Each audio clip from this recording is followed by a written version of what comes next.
The expectations it's a buyer with regards to our football, with regards to where we want to go and how we see ourselves in previous years. So that competition helps our teams to be better and then to compete when playing with other teams out of our country. Players, hopefully, they'll improve. But I'm proud as a South African to see them play and how they performed, and then where they are now. So I'm happy. Last game, not a bad game. Pirates is busy. Orlando Pirates is busy in the market, but they've always been a team that sign sort of unknown players, players that have or shows a lot of potential.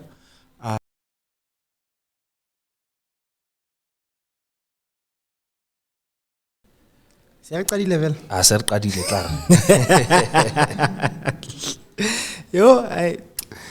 Hola. It's that time of the week. It's a new week, and as always, we're doing it again. Welcome to Yeye Time. Let's go. Thank you. Grootman, I can say that we said as South Africans, the one team that was representing us on a global stage have been knocked out of the Club World Cup. It was predictable, of course. You even said yourself that they're not going to go any far, but Bakazama. What do you make of the performance at their last match against Fluminense? Sure, sad. I don't think sad it's the right word to use.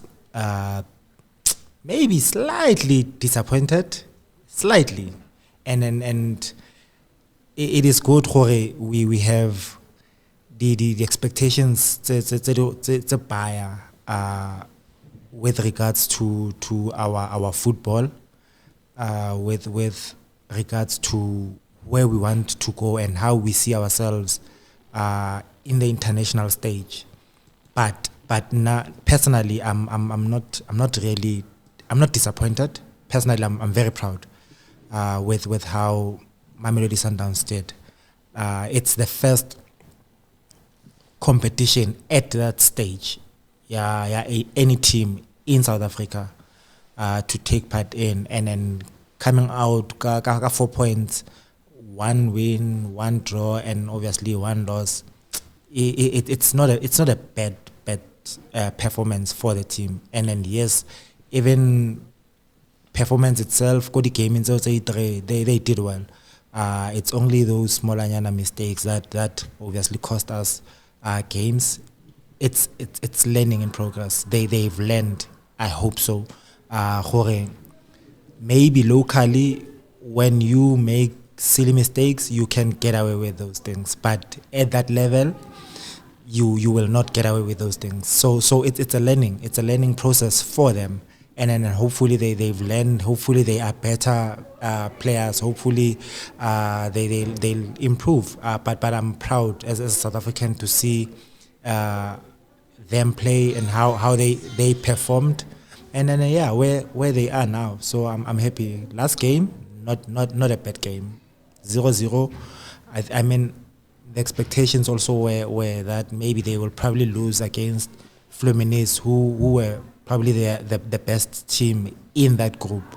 They managed to get a draw with them, with the chances that Sundowns got.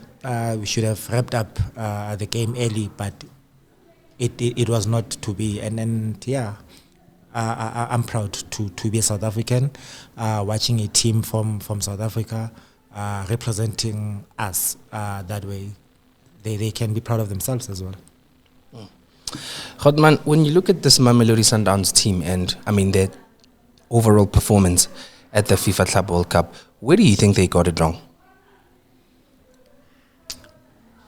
I think I touched it Khanyani now to say what they got wrong. It is the mistakes that they've always got away with, maybe in the Betway Premiership or maybe in the Champions League, they were not punished, but Mole, they were punished, and they considered goals that at the times where it was very important for the team not to concede, especially obviously the Dortmund game, which is the second one.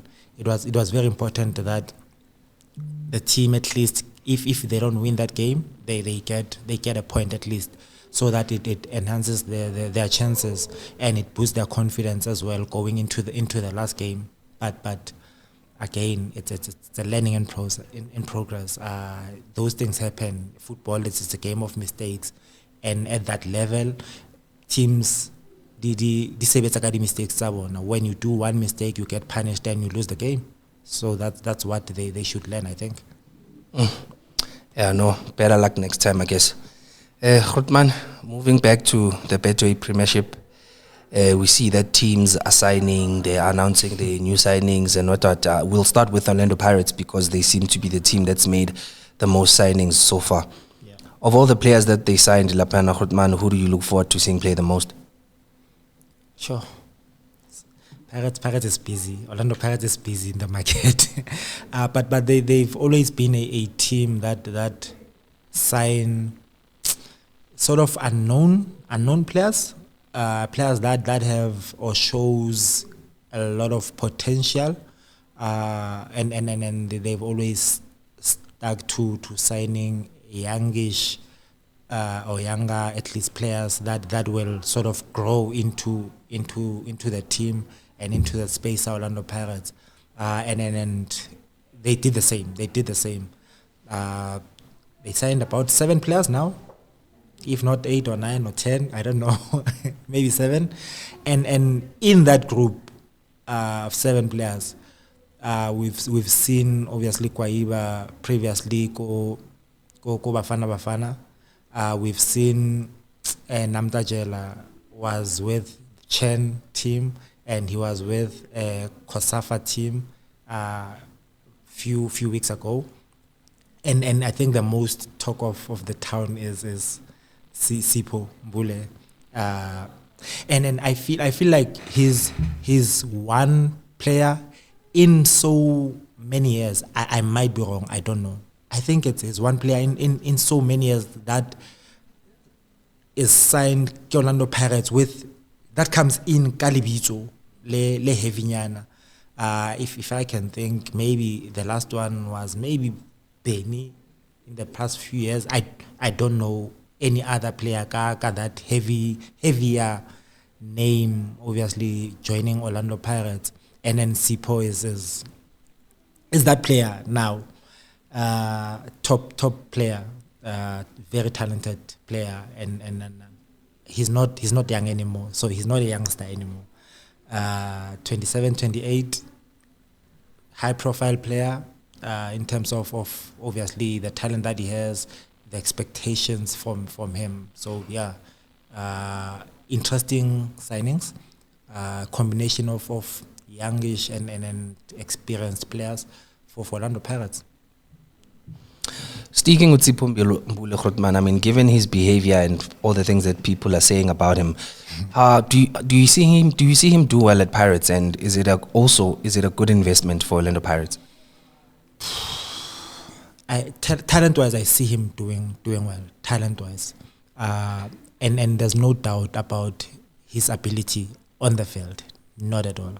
But talent alone without discipline, without order, and controlling your off the field stuff, it becomes useless, to put it that way. I'm hoping that he has learned from his mistakes, and this would probably be his last big opportunity to be at that level in terms of our football, and it's his opportunity to reach his full potential. We've said, some of us that played with him, go Supersport, we've always said, Hori, he's one talented player.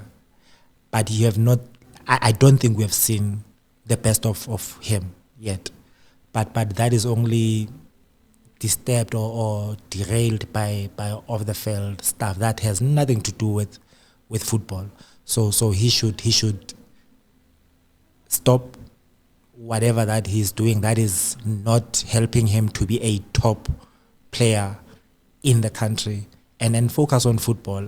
It's only 3 years. If he can sacrifice the next five years of his football career, you'll definitely see the best of him, and then there will be no regrets even from him when he retires or when he decides to retire, to say, I didn't give myself a chance to be a top player that this country can remember. Good man, let's talk about our biggest rivals, Kaizer Chiefs. I say our because why are ours? I'm just saying our because I'm an Orlando Pirates fan, so that's why I'm saying our. That is why I started Lego Pirates. Yeah, that's why I started it out. Okay, there's only positivity that side. Yeah. Good man. Coach Nabi's getting another season yet with Kaizer Chiefs, and teams are announcing their signings. It doesn't seem Kaizer Chiefs is really busy, so maybe he's happy with the squad that he has, and he just wants to make a few additions. But this transfer window, they haven't made much noise. And what do you think that is? Another season for Coach Nabi, another opportunity to get better, to get Kaizer Chiefs Football Club to the level where it belongs. In terms of signing players, just because we're quiet, it doesn't mean they are not doing anything. So I think no, I know Hore, at the right time they will announce whoever that they have signed. It will be official, because we've been seeing the rumors go to social media whose mamang has been signed by Chiefs, Mamang so and so. But as things stands, the team has not made anything official, has not unveiled their players and announced their players. So definitely there's something happening, definitely. But at the right time, the team will announce the new players for the season. That will help, obviously, the club to be at the top level, to improve from the last season's performance. If you had to offer any suggestions to the team, let's say right now they're like, we are looking to sign, any suggestions? Which players would you like to see at Chiefs and you think will actually help bring back the glory days and they can use the name Clemmer Boys again? Locally? Yeah. I've always been a fan, Ndlovu, Sipho Sihle Ndlovu from SuperSport. Even from when he was playing Komarisberg, I've always liked his energy, his attitude towards, obviously, every game that he played. The effort that they've always put, and even go SuperSport, he's one player that was standing out, even through that season that was not good for SuperSport. He's one player that, for me, I could say, okay, sharp, SuperSport is not having a good season, but you can see the effort, you can see the energy, the attitude that he puts. And then I feel that such players always Baba successful go Chiefs, because Kaizer Chiefs does not really need a talented player. They need a player with a big heart, a player with the right attitude, especially this time when the team is not really at their highest. They need players that would withstand the pressure, the supporters when things are not going well, that will keep pushing, that will stay positive even when there's no reason that they should be positive. Player that will help, obviously, the teammates as well to keep pushing even when things are difficult. So that's one player for me that I think I can sign if I was a coach at Kaizer Chiefs right now. Hotman, as we were talking off air, we attended the launch of the Toyota Cup, a cup that was launched last year, and Chiefs lost the cup last year. So they're playing again this year. They're playing Asante Kotoko from Ghana. You guys are also playing, the legends of Kaizer Chiefs are playing. You're playing legends from the KZN province. Since plus the tournament, the cup is going to be played at Moses Mabhida Stadium. Hotman, what's this Toyota Cup and why is it so important to Kaizer Chiefs? Sure. A Toyota Cup, it is an opportunity. It's a cup that gives Kaizer Chiefs supporters an opportunity to see the signings, the new players that were signed and that were unveiled maybe few weeks prior, going into let's say the camp, preseason camp. These are the players that we have signed. These are the players that we've been in camp. Now they're going to Netherlands. That they've been in camp with the team, and then it's an opportunity for the supporters to see their players, and then obviously to give an idea of the direction of really where the team will or can go with obviously the new players combined with the older players, and also the sponsorship doing their job, doing their bit to create relationships between two teams in different countries. And then this one it's a special one because they're reviving a relationship that has been there for a very long time. Remember when the Vodacom Challenge was starting, Asante Kotoko were the teams that would come this side and take part in that tournament. So it's about relationships, reviving those relationships, and creating an environment for the supporters to see their new players before the league starts, and so that they have an idea. Are we on the right track? Did the preseason do us well in terms of preparation for the season? Hotman, speaking of the Vodacom Challenge, it was such an interesting tournament for both Chiefs and Pirates because they wouldn't just play teams from Africa, but there was a point where they'd play a Man City, Tottenham Hotspur, and then they've also played Man United. And we saw what that did for those players at that time. Like players at that time were forced to up their game. And whenever these teams came to South Africa, those players that played at that time would introduce them to how we play football here at home. You know, you'd see like the likes of Bosela, Shabalala, Bashapari Tsamaya, and all of that. And it's exciting for the crowds, but also when the season starts, Chiefs and Pirates always stood out because of the level of competition they had just faced from the Vodacom Challenge. Don't you think we need a cup like that, especially since now we have a team like a Mamelodi Sundowns who are playing big tournaments, important tournaments. Chiefs is going to the CAF this season. Orlando Pirates is going back to the CAF also. Don't you think Vodacom Challenge is needed so that it can help these young guys? Like it can also, I feel like it's going to make life easy also for Hugo Broos, knowing that at least his local players get to play against international opposition, which can boost the standard of play back at home. I think we touched Khanyane last week about it. When a team or player play with a team that is above their level, they are forced to quickly learn, quickly grow, so that they catch up and get to that level as well to compete. Because if they don't get to that level, again, I repeat, I said it last week, you'll get 10 like the other team, go Club World Cup. So you quickly need to get there, and the tournament did that to some of us. A player, myself, coming from Cosmos, and then in 2-3 weeks time, then you play Manchester City or Man United. Then already you are now forced to say, hey Baba, you need to step up quickly, or else you will not see any game in the league, or you will disappear within the system. So those games are very, very important.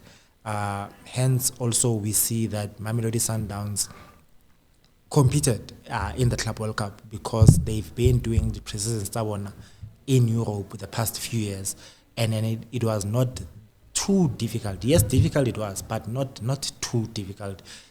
A lot of games they played, they dominated those games. It's only those few mistakes because they are not regularly in that space, and they got punished. But with Chiefs now going into Netherlands, with Orlando Pirates, did their preseason in Spain last season, and then they came back. Their season was one of the top seasons that we've seen, obviously, in previous years. So that competition helps our teams to be better, and then to compete when playing with other teams out of our country or in our continent. Interestingly, Grootman, Kaizer Chiefs are also traveling to Europe for their preseason tour. I think they're going to the Netherlands. Yeah. They're going there. They're going to prepare for the Betway Premiership, of course. This is where Nabi's going to test his new signings, if there are any new signings, or this is when he's going to introduce us to other players. What justice do you think going to the Netherlands is going to do for Kaizer Chiefs? Sure. The signings will be there. Definitely, sure. Definitely, they will be there. They will just be announced at the right time. Going outside your comfort zone helps you as a coach to focus fully, and helps your team or the players also to focus on the job at hand, in terms of what do you want to achieve for the season as a club and as a team. Also the team spirit, being together for 10 days or so in one space, doing the same things, waking up, training, eating, coming back, training, and so the same routine together, knowing exactly who you're going to see and when, how, it sort of creates a bond, and that is one exercise that such maybe preseason or preparation does for the team. And then change of environment, man. Leaving Africa to Europe, it's a different environment, different people, different facilities, different whatever. It also helps the mind to think better. If it's a different environment, then it helps players to be stronger, to have that mental toughness. When 3 or 4 days or a week, when you miss home now, you miss your kids, your family, your wife and whatnot, but you still have another week to stay there, then the mental toughness must come through there, and then stick to the reason why you are there and wanting to achieve exactly what you wanted to achieve by the end of the preseason. So I think it's important that Coach Nabi has his preseason there, and teach or like rather implement how he wants his team to play. Especially now it's his second season. There's no other time now to say, are we giving him a chance? Like, players must understand, no, the season is gone and it's his second season. Now he's expected to deliver, and unfortunately that's what he must do. Do you see him staying until the end of the season?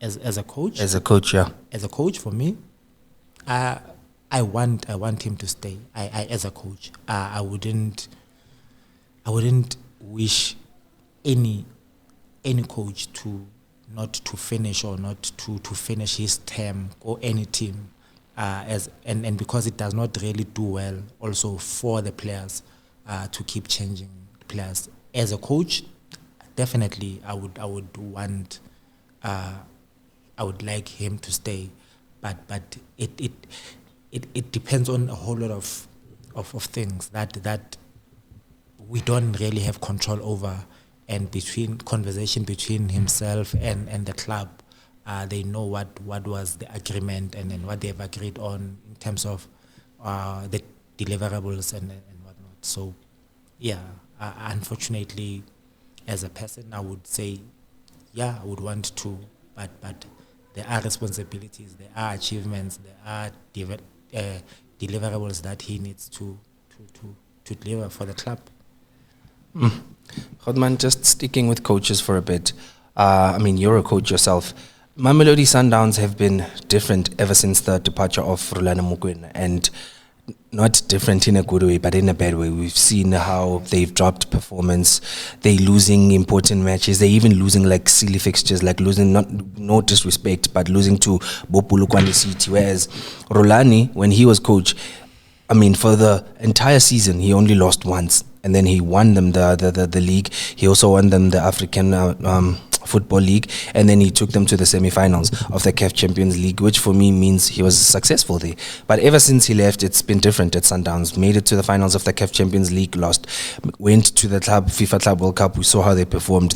Some of the matches, they were terrible. And when Rolani was still coach, there was a big difference in terms of how the players played, in terms of the structure, the tactics and all of that. Hey, Miguel Cardoso karwa stragilanyana Molego Sundowns. I think ever since he came and took over from Coach Mangoba Mngqithi, he's struggling. How he reads the game, he substitutes the players that he plays. Like against Fluminense, they definitely needed Aubrey Modiba, but he was on the bench. You know, so what do you make of Miguel Cardoso as a coach, and do you see him also lasting until the end of the season at Pitor? We forget, and I'll hanyane maybe a comparison between Rolani Coach Rolani and Coach Cardoso.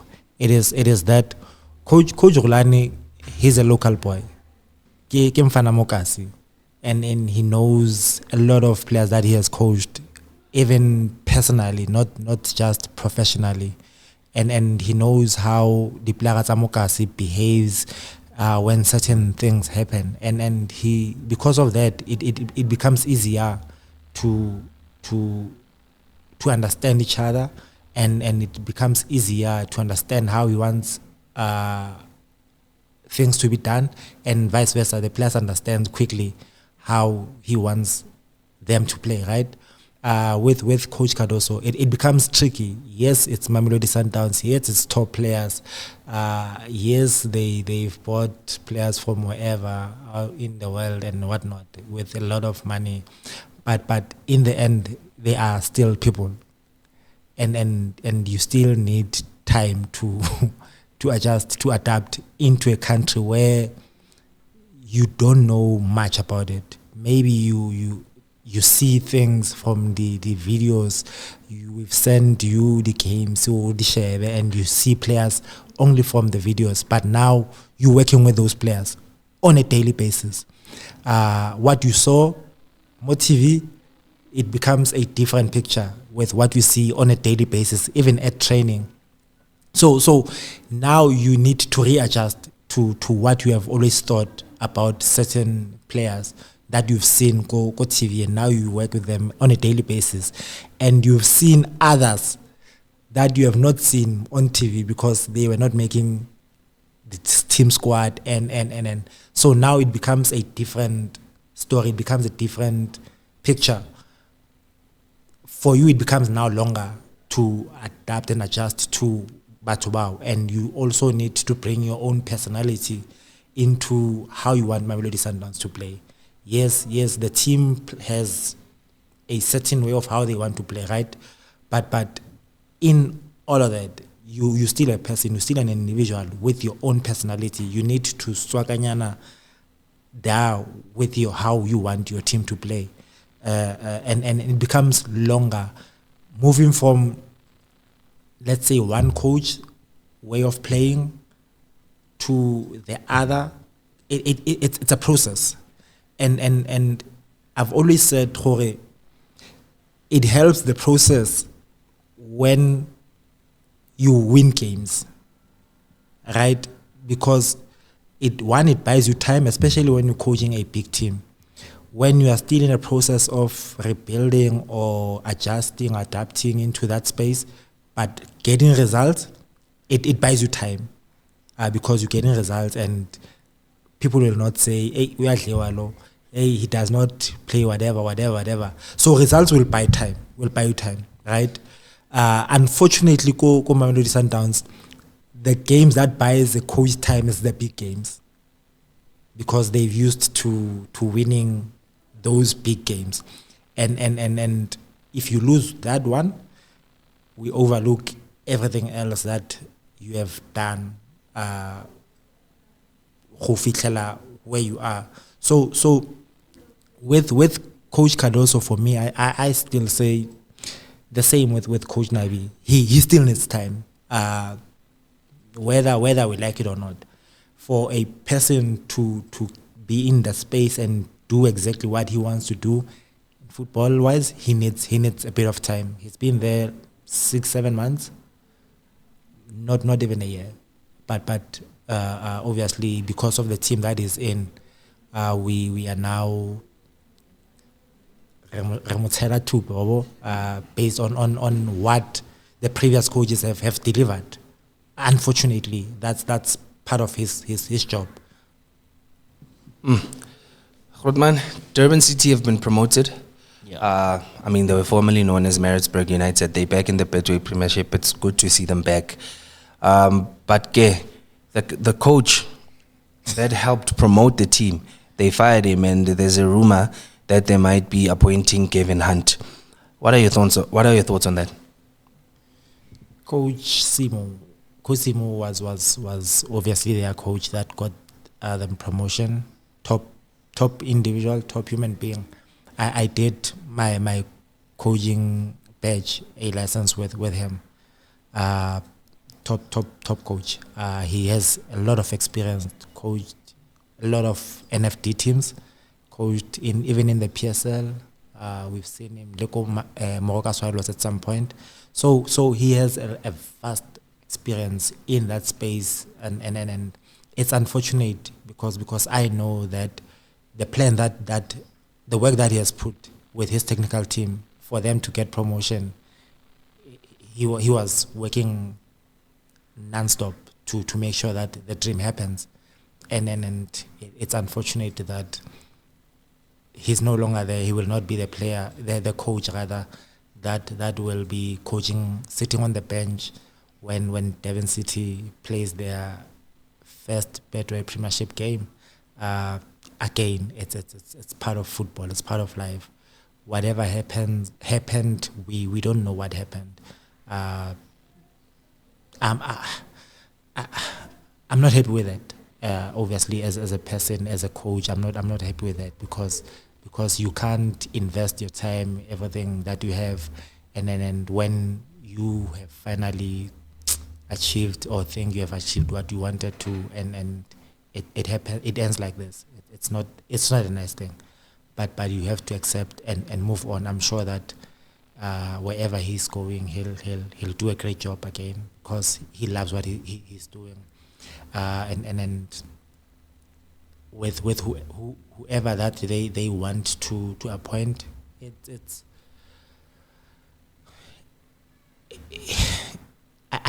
you mentioned Coach Gavin, obviously an experienced coach, experienced campaigner that has been in the space for a very long time, won 3 league games back to back with SuperSport a few years ago. He was with Chiefs, Vets, and obviously again SuperSport.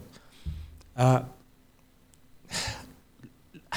don't really know exactly what the team wants to achieve also, because I know for a fact the two coaches type of styles are very different. Maybe the team also wants to take a different direction. Hence, Coach Gavin is the coach that they want or they looking to appoint for the new job, and I hope that he does well. He helps Durban City to stay there, because it's a critical moment for them to say we just been promoted. Are we able to stay there, to sustain and keep our status for the first season, and other things will see them the second season. Grootman, just before we wrap it up, Cape Town City have been relegated. Cape Town City have been relegated. They're going to be playing in the second division next season. Hey, Grootman, what do you think happened there? Like, where did they get it wrong? How do they find themselves in the position that they're in? I mean, a team as big as Cape Town City being relegated also is a shocker. Sure. I think it's a sad time for our football that a team like Cape Town City find themselves here, and I'll explain why I'm saying it's a sad for our South African football. Think of how many players, all levels of Cape Town City Football Club are representing the country in different levels of national teams. So when you lose a team, or when a team loses their status sub-Betway Premiership and get relegated, so now you ask a lot of questions, because now financial burdens are going to be strainers for the team to sustain those levels that development, and when that happens, it becomes a problem for our development, to say, because under 17 itself has about 3 or 4 players that are coming from Cape Town City. Under 15 has about 3 or 4 again players that are representing the country. Under 20, we've seen there's 3 players that were playing CAF under 20 in Morocco, and they are now supposed to be going into to play the World Cup, and in the near future we would have seen other 3 or 4 players that would be part of the Bafana national team from Cape Town City. So the question would be, what is going to happen in terms of player development at Cape Town City? It's not going to be easy with the club being relegated, but hopefully that something happens with that talent. Hopefully that someone out there helps with obviously the cost to keep the development running at Cape Town City, because it's a big part of our football, especially in the development side of things. What went wrong? See, and this is my thinking, and unfortunately I think this is what a lot of teams are now doing, the direction of what a lot of teams are doing. It is now to decide and go for younger players at once. I've seen the list of the teams that have released players. A lot of them it's older and experienced players. A lot of them. Is it financial reasons, or is it because they didn't perform well, or whatever? I don't know that, but I see the same thing that happened to SuperSport. It was the same, with very few of experienced players, but a lot of younger players, and then you change quickly. You want to throw all those youngsters into the deep end at the same time. It does not really have stability for the team, and for me that's one thing that becomes sort of a problem to teams when you are now left with 10 games and you see yourselves, you are in the wrong side of the table, it becomes difficult for younger players to fight back and resist. And this is not talent-wise. This is mentally. When things are not going well, younger players are tend to break, and it becomes a problem for the team.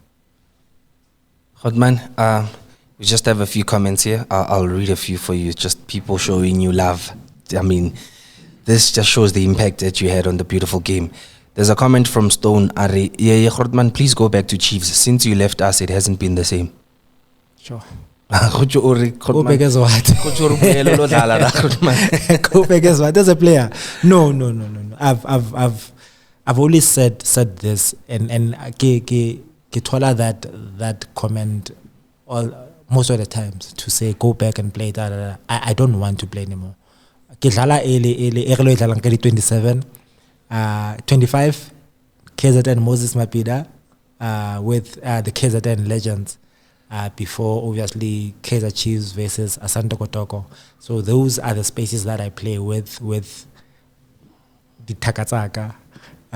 We decide when to walk, we decide when to run, we play social. It's more fun than anything else. I don't want to play football anymore competitively. I feel I've done what I needed to do. I feel like I've contributed in however way that I've contributed, and now my contribution is solely as a coach now. And then when I play those games, it's for me to play socially. No fighting, no tackles, no screaming. Yeah, coach, I'm the one who's screaming now on the sidelines to the players. No one will scream at me now. We have another. Well, this is more of a question from Thokozane Tando 35. Ati, how is his Pimville Young Stars going? That team, that's my baby. We are starting on Wednesday to start preparing for the upcoming season. We've been off, obviously gave them off after the previous season. We are doing well, or rather the previous season it was okay as compared to other seasons when we were really competing. Last season it was okay, and mainly I'm saying okay because in terms of the preparations it was not proper. As I busy in and out with the national team and when I needed to be there, I wouldn't be there. It disrupted the preparations and the team for the previous season, and I had almost 70% of new players because the older ones I got opportunities to play maybe for ABC Motsepe team where they will get paid and better their lives as well. Others maybe NFD. I don't pay players. I can't afford to pay players at that level. So when a player gets an opportunity to get something for his family, I allow them to go and that's what I always do every season. So for me, it is going well. Hopefully that my preseason starting from Wednesday will go well accordingly, and then the upcoming season will compete. I think maybe we can wrap it up with this one. It's a question from Mpilo Makoba.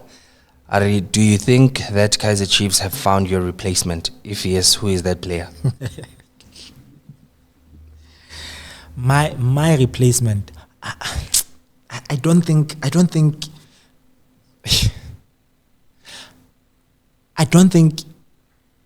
you can replace a person, because maybe I might not understand the question, right? But in my head, I always take this question as people want to see exactly a player that plays that plays like how I used to play, right? Which is not, it's not possible. It's not possible. But replacing a position, that's possible. Replacing a position based on the style of how the coach wants to play, that's possible. Do I think that has happened? I think based on how the coaches that coached Kaizer Chiefs wanted to play, I think that position was filled because there was a player that was playing in that position. As to whether did they deliver or not, I don't know based on obviously what the coach wanted at that time. I hope that I've answered the question, because I know for a fact, Jorge, you can't replace a person by another person and still do the same things as the person did. That's not possible. Maybe some attributes can be there, not all of them. So yeah. Hi, Khotman. I think we can wrap it. There. And then below, actually, the same person that asked you the question responded and said, you actually have not answered my question, but I will let you go.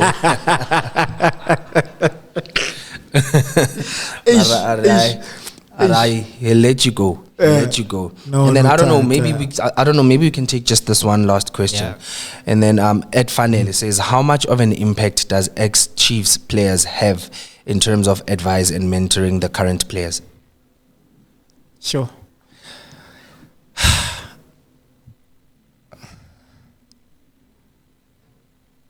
When and maybe I can this one I can personalize it, because I'm not in other people's spaces and we don't really meet a lot of times, especially unless there's a Chiefs games legends. Personally I go to the village whenever that I have a chance. Before the derby, the last derby, not the final, I think the league one. Yeah, league. I had an opportunity to have a conversation with Utawo Cele, and then we spoke about everything football, Kaizer Chiefs, and the history of thing, and then how we obviously used to do things and operate in that space. So whenever opportunity arises, some of us we are there to sort of engage and give advices in more of individual players, not really as a group. But I know Hape,